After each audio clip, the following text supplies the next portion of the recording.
Street art. Street art. We heard about this thing going on where they're going to make Mozart fly. So we hurried over here, and there it is. Pretty exciting. So there's another happening down there. Let's go see what's happening. I think Mozart is happening today.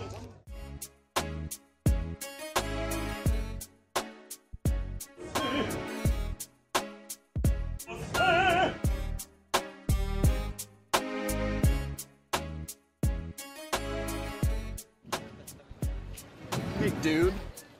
This piece, I think, represents the evolution of the raise the roof.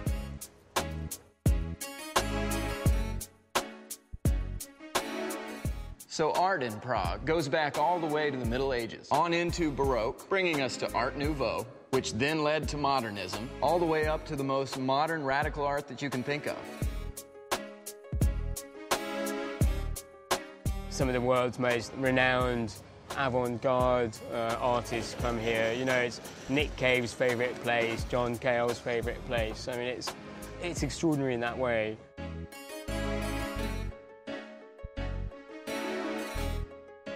Prague is definitely a place of inspiration. This place has been just flooded with writers and composers and musicians and artists and poets, you name it. Right now I'm actually sitting on the table where supposedly Mozart wrote some of his best works. And it comes all the way through to today. Today you walk through Prague and you'll see great poets and musicians just hanging out on the side of the street. I think there's places where art exists as a kind of surface decoration. People like art because it enriches life, but here it's different. It's not a decoration. It's the bones of the soul.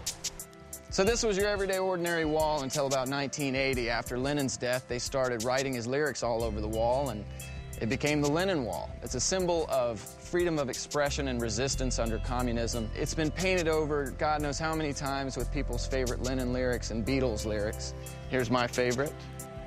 Woe, love me, do. And speaking of literature, perhaps the most famous person to ever come out of Prague is the author Dr. Franz Kafka. He spent most of his life in the Old Town, and although he never mentions Prague directly in any of his works, if you've ever visited the city, it's obvious that it's the setting of many of his writings. And it would be even more obvious to you if you'd actually get off the couch and go read one of his books.